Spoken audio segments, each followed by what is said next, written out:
세상은 계속 변하고 있습니다. 기술도, 경제도, 시장도, 심지어 우리의 일상까지도 순식간에 바뀝니다. 사람들은 묻습니다.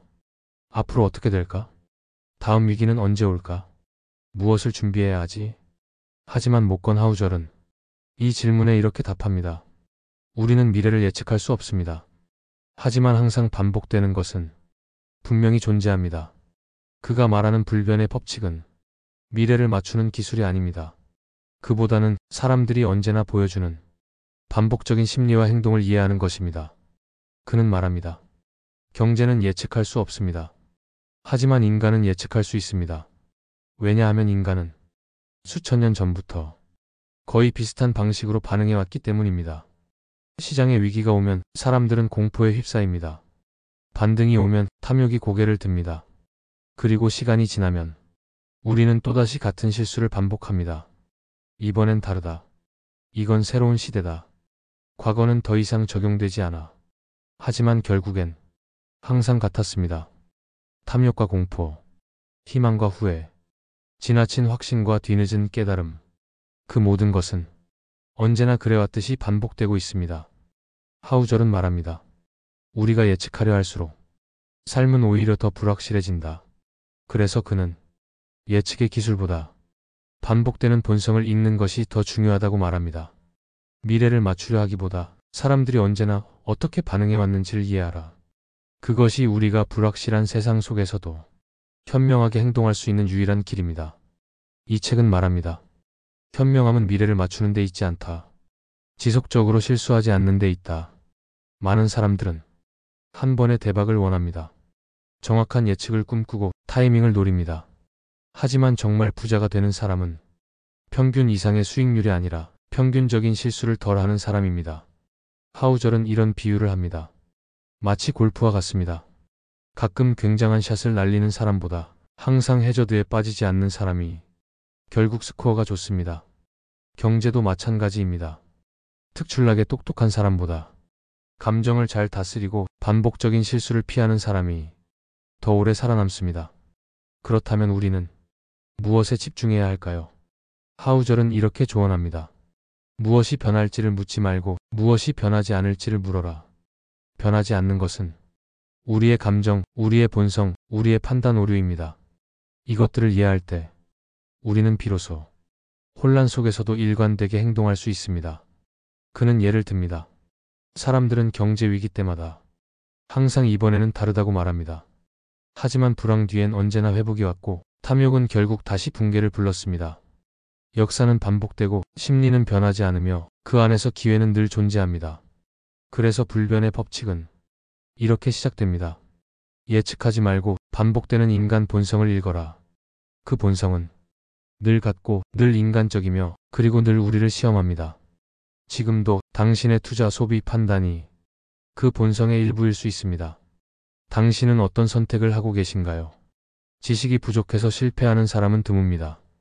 요즘은 검색 한 번이면 모든 투자법, 성공 전략, 심지어 부자들의 습관까지 누구나 알 수 있는 시대입니다. 하지만 이상하게도 정보가 넘칠수록 실수는 줄어들지 않습니다. 오히려 더 많은 정보, 더 많은 확신, 더 많은 행동이 더 자주 실수로 이어지곤 합니다. 하우절은 묻습니다. 왜 사람들은 똑같은 실수를 반복할까? 그는 그 이유를 감정이라고 말합니다. 사람은 정보를 바탕으로 판단하지 않습니다. 사람은 자신의 감정을 바탕으로 그 정보에 의미를 부여합니다. 예를 들어 어떤 사람은 같은 주가 하락을 좋은 매수 기회라고 느끼고 다른 사람은 세상이 끝났다고 생각합니다. 정보는 같지만 감정이 다르고 그래서 행동이 달라지는 겁니다. 그렇기 때문에 하우절은 강조합니다. 정보보다 중요한 건 그 정보를 받아들이는 나의 마음 상태다. 감정이 불안한 상태에선 아무리 좋은 정보도 나를 위한 판단이 되지 않습니다. 그 순간엔 논리보다 본능이 우선입니다. 그는 확신에 대해서도 말합니다. 처음에는 조심스럽게 접근합니다. 하지만 몇 번 이기고 나면 우리는 확신에 빠집니다. 나는 안다. 이번엔 다르다. 이건 확실한 기회다. 그리고 그 확신은 곧 자만으로 바뀝니다. 그 자만이 가장 큰 리스크가 됩니다. 위험은 보이지 않을 때 가장 크다. 자신감은 손실의 전조일 수 있다. 사람은 알면 알수록 안다고 착각하기 쉽다. 하우절은 이 심리의 흐름을 꿰뚫고 있습니다. 그래서 그는 의심 많은 확신을 유지하는 것이 장기적인 생존 전략이라고 말합니다. 우리는 모두 과거를 알고 있습니다. 우리는 모두 실수의 기록을 갖고 있습니다. 하지만 그럼에도 불구하고 우리는 또다시 이번엔 다르다는 착각에 빠집니다. 기술이 바뀌고 트렌드가 바뀌고 세상이 바뀌어도 사람의 본성은 바뀌지 않기 때문입니다. 하우절은 말합니다. 시장은 변하지만 인간은 그대로다. 그래서 그는 미래를 예측하지 않고 사람들이 항상 반복해온 반응 패턴을 추적합니다. 그리고 그 패턴을 되도록 피하려고 합니다. 왜냐하면 가장 위험한 실수는 알면서도 반복하는 실수이기 때문입니다. 그렇다면 우리는 어떻게 해야 할까요? 첫째, 항상 자신의 감정을 체크해야 합니다. 둘째, 지나친 확신이 생겼을 때 오히려 멈춰야 합니다. 셋째, 시장이 아니라 자신의 판단 패턴을 먼저 분석해야 합니다. 하우절은 말합니다. 정말 똑똑한 사람은 자신의 똑똑함을 경계하는 사람이다. 이 말은 우리 모두에게 필요한 현실적이고 겸손한 태도를 일깨워줍니다. 이 책은 우리에게 잘 맞추는 사람이 되라고 말하지 않습니다. 대신 덜 틀리는 사람이 되어야 한다고 말합니다. 그 덜 틀림은 타이밍도 운도 기술도 아닌 스스로의 본성을 이해하려는 노력에서 비롯됩니다. 많은 사람들이 성공을 말할 때 특별한 사람이 되어야 한다고 생각합니다. 더 똑똑하고 더 빠르고 더 대담하고 남들과는 달라야 한다고 믿습니다. 하지만 하우절은 이렇게 말합니다. 진짜 부를 만드는 사람들은 눈에 띄지 않습니다. 평범한 사람들이 평범한 수입으로 평범한 투자 전략을 꾸준히 지키는 것. 이것이야말로 가장 강력한 부의 공식입니다. 세상을 바꾼 사람은 드물지만 가정을 지키고 삶을 지키고 자신을 지킨 사람은 많습니다. 하우절은 이렇게 말합니다. 복리는 평범함에서 시작되고 시간 위에서 자라난다. 그리고 복리는 버틴 사람에게만 보상을 줍니다. 우리는 종종 극적인 변화, 화려한 전략, 단기적인 성과를 좋아합니다. 그래서 조급하게 움직이고 더 나은 방법을 찾아 헤매고 결국엔 처음보다 더 흔들리게 됩니다. 하지만 하우절은 말합니다. 진짜 강한 전략은 10년 후에도 그대로 유지할 수 있는 전략이다. 버티는 전략은 지루하지만 지루함이야말로 최고의 무기다. 그러니까 이제 질문을 바꿔야 합니다. 어떻게 빠르게 부자가 될까? 가 아니라 어떻게 오래 살아남을까? 로 말입니다. 왜냐하면 부자란 운 좋게 번 사람이 아니라 실수하지 않고 지킨 사람이기 때문입니다. 하우절은 자신이 만난 부자들의 공통점을 이렇게 요약합니다. 대부분은 평범했습니다. 계획을 지켰고 감정을 통제했고 복리를 신뢰했습니다. 그들은 조용했고 그래서 오래 갔습니다. 이 단순함이 결국 가장 뛰어난 전략이 된 것입니다. 하우절은 특별한 사람이라는 환상을 걷어냅니다. 대신 우리 모두에게 이 질문을 던집니다. 당신은 평범하게 꾸준히 버틸 준비가 되어 있습니까? 이 질문에 예라고 답할 수 있는 사람이 결국 시장에서 살아남고 자신의 삶을 지켜냅니다. 또 한 가지, 하우절은 예측의 착각에 대해 말합니다. 사람들은 언제나 미래를 예측하려고 한다. 하지만 가장 예측하기 쉬운 것은 사람이 실수한다는 사실이다. 가장 확실한 건 불확실성이 반복된다는 것이다.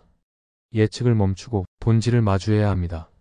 그 본질은 우리가 얼마나 흔들리는 존재인지, 그리고 그 흔들림 속에서도 무너지지 않기 위한 원칙을 세우는 것입니다. 하우절은 말합니다. 돈을 지키는 법은 주가 그래프가 아닌 사람의 심리 그래프를 이해하는 것이다. 그 심리 그래프는 늘 요동치고 늘 비합리적이며 그래서 늘 반복됩니다. 그리고 그 안에서 조용한 평범함이 결국 승리하게 됩니다. 사람들은 성공한 이야기를 좋아합니다. 성공의 비결을 찾아 인터뷰를 보고 책을 읽고 말을 따라합니다. 하지만 모건 하우절은 그 성공의 그림자에 있는 운이라는 요소를 놓치지 말라고 말합니다. 그는 말합니다. 우리는 결과만 보고 그 원인을 너무 단순하게 해석한다. 예를 들어 어떤 사람이 사업에 성공했다고 합시다. 그가 했던 모든 말, 모든 결정, 모든 태도는 이제 성공 공식이 됩니다. 하지만 그 이면에는 우연한 시기, 뜻밖의 타이밍, 예상치 못한 환경적 요인이 크게 작용했을 수도 있습니다. 하우절은 이렇게 말합니다. 사람들은 통제할 수 있는 것만 보고 운이 만든 결과는 무시하려 한다. 하지만 대부분의 성공에는 생각보다 훨씬 큰 운이 숨어 있다. 그리고 대부분의 실패도 실력보다 불운 때문일 수 있다. 이 말은 누군가를 맹목적으로 따라하기보다는 그 사람의 조건이 나와 다른지를 먼저 살펴야 한다는 뜻입니다. 그리고 우리는 운의 존재를 인정할수록 더 겸손해질 수 있습니다. 내가 최고여서 성공했다는 생각보다 좋은 환경에서 좋은 시기에 실수하지 않고 버틸 수 있었기 때문에라는 인식이 우리를 더 안전하게 지켜줍니다. 하우절은 말합니다. 겸손한 사람은 오래간다. 운을 인정하는 사람은 무너지지 않는다. 또 한 가지 우리가 흔히 빠지는 착시가 있습니다. 성공한 사람만 본다는 것. 뉴스, 책, 유튜브, SNS 모든 정보는 잘된 사람들 이야기로 가득합니다. 그렇다 보니 우리는 마치 그게 일반적인 것처럼 느끼게 됩니다. 이 사람도 했잖아. 나도 하면 될 것 같아. 왜 나는 아직도 여기 있지? 하지만 하우절은 말합니다. 우리는 실패한 사람들의 이야기를 거의 보지 못한다. 그래서 현실을 오해한다. 그는 이걸 생존자 편향 SURVIVORSHIP 바이어스이라고 설명합니다. 세상에 알려진 성공 스토리는 성공한 사람만의 것이지 시도했다가 사라진 수많은 사람들의 이야기는 전혀 보이지 않는다는 점입니다. 이건 마치 전쟁에서 살아 돌아온 비행기의 총알 자국만 보고 그 부위를 보강하려는 착각과도 같습니다. 진짜 중요한 건 돌아오지 못한 비행기에 보이지 않는 자국입니다. 하우절은 말합니다. 당신이 보는 데이터는 완전하지 않다. 그걸 전제로 판단하라. 이 말은 모든 성공을 따라하지 말고 모든 실패를 나약함으로 보지 말라는 뜻입니다. 그 사이 어딘가에 당신만의 속도와 기준이 있습니다.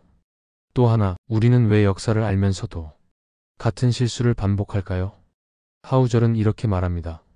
우리는 과거를 기억하지 못해서가 아니라 그 감정을 직접 겪지 않았기 때문에 깨닫지 못하는 것이다. 즉, 2008년 금융위기를 책으로만 읽은 사람은 실제로 돈을 잃어본 사람과는 전혀 다른 판단을 하게 됩니다. 지식이 아니라 감정이 사람을 움직인다. 경험한 고통만이 신중함을 만든다. 그래서 인간은 늘 반복한다. 그렇기 때문에 진짜 지혜로운 사람은 역사를 감정처럼 기억하려고 노력하고 실패자의 이야기를 더 많이 들으며 운의 존재를 미리 인정합니다. 그런 사람이야말로 미래에 대한 예측보다 자신에 대한 이해를 먼저 다지는 사람입니다. 하우절은 이렇게 말합니다. 실패를 줄이는 방법은 성공의 이유보다 실패의 원인을 더 깊이 이해하는 것이다. 역사는 반복된다. 이 말은 너무 많이 들어서 이젠 식상하게 느껴지기까지 합니다. 하지만 목건 하우절은 이 말을 조금 다르게 해석합니다. 역사는 반복되지 않는다. 하지만 인간은 반복한다. 기술은 달라지고 환경은 바뀌고 이야기의 배경은 매번 다릅니다. 하지만 그 안에서 사람들이 보여주는 감정과 행동은 항상 같았습니다.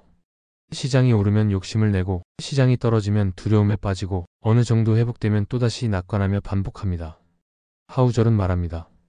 우리가 과거에서 배워야 할 것은 사건 자체가 아니라 그 사건 앞에서 인간이 어떤 반응을 보였는가다. 그러니까 2008년 금융위기 자체가 중요한 게 아니라 그때 사람들은 어떤 행동을 했는지를 살펴야 합니다. 누가 먼저 팔았고 누가 끝까지 버텼고 누가 기회를 받고 누가 패닉에 빠졌는지 이런 데이터가 우리의 미래 판단에 더 중요합니다. 여기서 하우절은 두 감정에 대해 특히 강조합니다. 바로 두려움과 탐욕입니다. 그는 말합니다. 두 감정 모두 지극히 인간적이며 완전히 제거할 수는 없다. 하지만 이 감정들이 우리의 행동을 통제하지 않도록 미리 구조를 짜두는 것이 유일한 해법이라고 말합니다. 투자를 시작하기 전 얼마나 하락할 수 있는지 스스로 시뮬레이션하기, 욕심이 생기기 전에 수익 목표를 미리 정해두기, 모두가 열광할 때 스스로는 한 발 물러서 있기, 이런 원칙들이 우리를 감정으로부터 지켜주는 장치가 됩니다. 하우절은 리스크와 불확실성의 차이도 설명합니다. 리스크는 계산 가능한 위험입니다. 불확실성은 계산이 불가능한 영역입니다. 예를 들어 주가가 20% 하락할 수 있다는 것은 리스크입니다. 하지만 세계적인 전염병이 닥친다는 건 불확실성입니다. 하우절은 말합니다. 시장은 리스크보다 불확실성에 더 크게 흔들린다. 그래서 우리는 수익률을 계산하기보다 내가 얼마나 감당할 수 있는가를 계속 자문해야 합니다. 그게 진짜 전략입니다. 이 책에서 하우절이 계속해서 말하는 핵심은 이것입니다. 리스크를 피하려 하지 말고 리스크를 설계하라. 위험은 피할 수 없습니다. 하지만 그 위험을 내가 감당 가능한 범위 안에서 설계하면 그건 더 이상 위협이 아니라 전략이 됩니다. 이런 태도는 비단 돈에만 적용되지 않습니다. 진로를 선택할 때도, 인간관계를 유지할 때도, 새로운 도전을 앞두고 있을 때도 항상 예측하려는 마음 대신 감당할 수 있는 선택을 기준으로 판단해야 한다는 것. 이것이 불변의 법칙이 말하는 삶의 핵심 태도입니다. 하우절은 말합니다. 돈이 당신을 시험할 때는 수익률이 아니라 감정의 내구성을 본다. 즉, 당신이 돈을 얼마나 잘 굴리느냐보다 돈 앞에서 얼마나 무너지지 않느냐가 더 중요하다는 뜻입니다. 우리는 자꾸 미래를 맞추고 싶어 합니다. 주식이 오를지, 부동산이 내릴지, 언제 경제 위기가 올지, 그리고 그걸 미리 알고 대비하면 불안하지 않을 거라고 믿습니다. 하지만 목건 하우절은 말합니다. 우리는 미래를 정확히 맞출 수 없습니다. 그러니 예측보다 중요한 건 이해하는 것이다. 그가 말하는 이해란 세상이 어떻게 움직이는가가 아니라 사람이 어떻게 행동하는가를 더 깊이 들여다보는 것입니다. 시장은 사람의 감정이 만들고 경제는 집단 심리가 움직이며 기회와 위기는 결국 인간의 본성 속에서 비롯됩니다. 하우절은 이 책을 통해 우리에게 세 가지 불변의 법칙을 전합니다. 1. 인간은 예측보다 반복한다. 사람은 언제나 두려우면 도망가고 탐나면 뛰어들며 지금의 감정을 미래까지 끌고 갑니다. 이번엔 다를 거야는 항상 틀렸습니다. 결국 인간은 다르게 생각한다고 믿지만 같은 방식으로 반응합니다. 이걸 인식하는 순간 우리는 감정에 휘둘리지 않고 조금 더 이성적으로 행동할 수 있습니다. 2. 리스크는 없앨 수 없고 설계해야 한다. 돈의 세계에서 위험은 통제 대상이 아니라 이해 대상입니다. 리스크는 통제하려 하지 말고 내가 감당할 수 있는 구조로 만들 것. 실수를 완벽히 없애려 하지 말고 치명적인 실수를 피하는 데 집중할 것. 리스크를 피하려는 사람이 아니라 리스크를 관리하는 사람이 결국 끝까지 살아남습니다. 3. 복잡함을 이기는 단순함. 사람들은 더 복잡한 전략을 찾고 더 정교한 예측 모델을 믿고 남들보다 더 빠른 길을 가려 합니다. 하지만 하우절은 말합니다. 성공은 단순함을 오래 지켜내는 데서 온다. 복리, 저축, 감정 통제, 이 단순한 세 가지를 수십 년간 반복할 수 있는 사람. 그 사람이 결국에는 대단해 보이지 않게 대단한 결과를 만들어냅니다. 이 책의 마지막은 이 한 문장으로 요약됩니다. 예측하지 말고 본성을 이해하라. 인간은 바뀌지 않습니다. 감정은 반복됩니다. 그리고 그 안에서 생존하는 법도 늘 같아야 합니다. 이것이 불변의 법칙이 전하고자 하는 가장 깊고도 단단한 메시지입니다. 세상은 시끄럽습니다. 수많은 정보, 끝없는 기회, 속도를 강요하는 흐름. 그 속에서 우리는 자주 불안해지고 자주 놓치고 자주 실망합니다. 하지만 하우절은 말합니다. 혼란 속에서도 일관성을 가지는 사람, 예측하지 않고 반복을 이해하는 사람, 무너지지 않도록 스스로를 설계하는 사람. 그 사람이 결국에는 가장 오래 가장 멀리 갑니다. 당신도 그런 삶을 살 수 있습니다. 예측하는 사람이 아니라 이해하고 설계하는 사람. 그게 바로 우리가 이 책을 읽는 이유입니다. 지금까지 불변의 법칙을 함께 들어주셔서 진심으로 감사합니다. 당신의 삶이 더 단단해지길 응원합니다.